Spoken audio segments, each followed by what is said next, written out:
What's up guys, thank you for checking out this video. My name is Kevin with Road Trip Tape, and today we're going to do some tips on how to install road trip tape on this BMW i8. So first things first, you want to know what kind of road trip tape belongs on your car.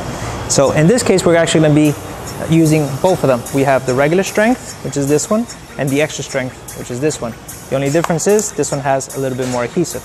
In this case, we're using both because this car has a clear bra on the actual paint. So whenever you have a clear bra, vinyl dipped, you want to use the extra strength. For the rest of the car, it's just regularly painted. That one we're going to use the regular strength tape. Also, you want to make sure to pick up a felt tip squeegee. This is available on our website, and get a pair of scissors to cut the edges. All right, so step one, you want to wipe down the car. Now, this is very important. Do not use any wax-based chemicals because this is to protect your car from stuff sticking to the paint. So you do not want to put anything that's wax and then try to apply the tape in there. Eventually it will start coming off. The best thing to do is use any alcohol-based cleaners. The same thing with the rag. Whenever you use a rag, try to use a clean rag. Don't use a rag that you've used a wax-based chemical to clean the car before, because wax will stay on the rag, and when you try to wipe it down, you're going to be waxing the car. So make sure you do that. All right, so we recommend starting from the hood and working your way down.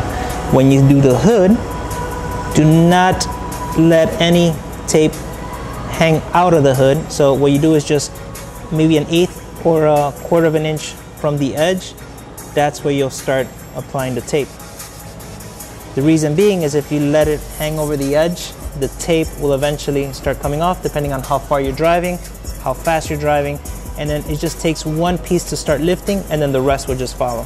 So always start maybe 1/8 or 1/4 away from the edge, and then get your felt tip squeegee and just start applying it.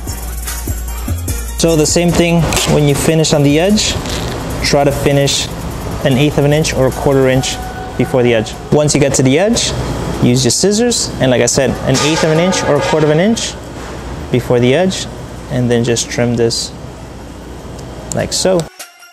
So when you're doing a complicated edge like this, what you want to do is you want to start 1/4 of an inch to 1/8 of an inch off the edge, and then start taping it like so. Get your felt tip squeegee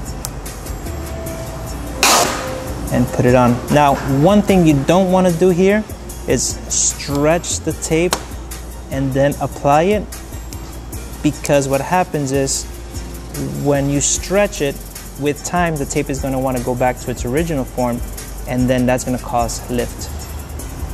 Another thing not to do is curve the tape.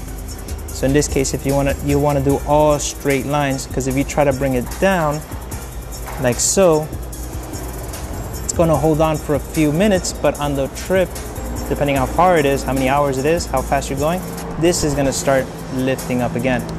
So you want to do just straight lines all across like so.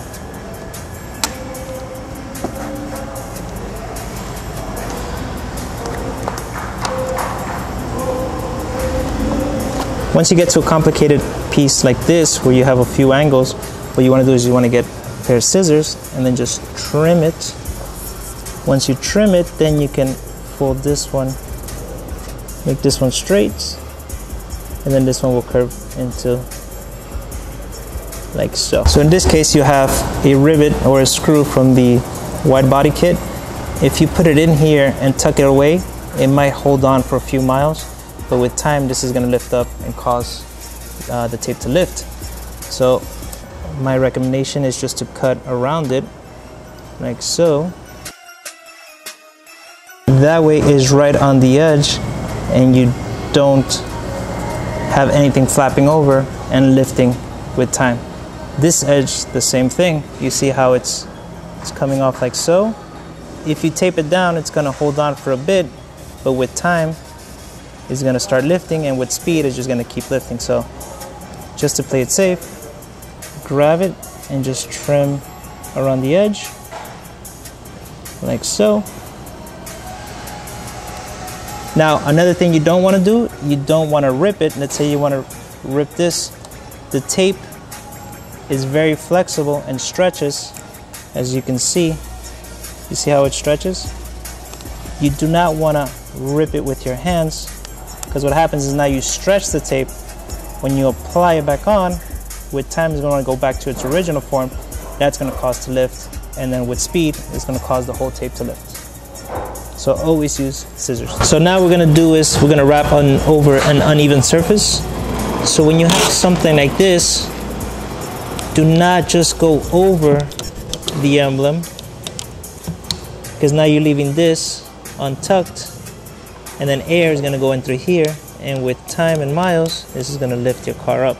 So we definitely recommend when you do that, you just cut around the emblem or any uneven surface like so, and again 1/8 of an inch to 1/4 of an inch off the edge, and that will completely seal the tape and prevent from lifting with the drive. When you're ready to remove the tape, just start off at an edge, peel it off, and then slowly just start taking it off.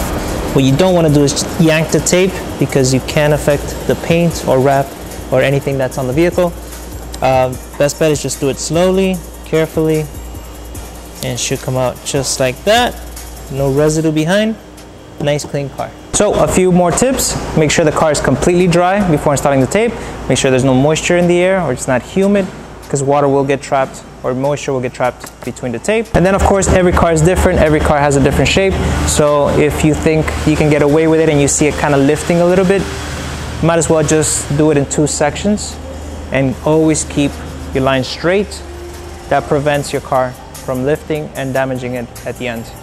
Thanks again for watching this video. My name is Kevin with Road Trip Tape. Please check out our website. If you have any comments or questions, please comment below. Thanks again.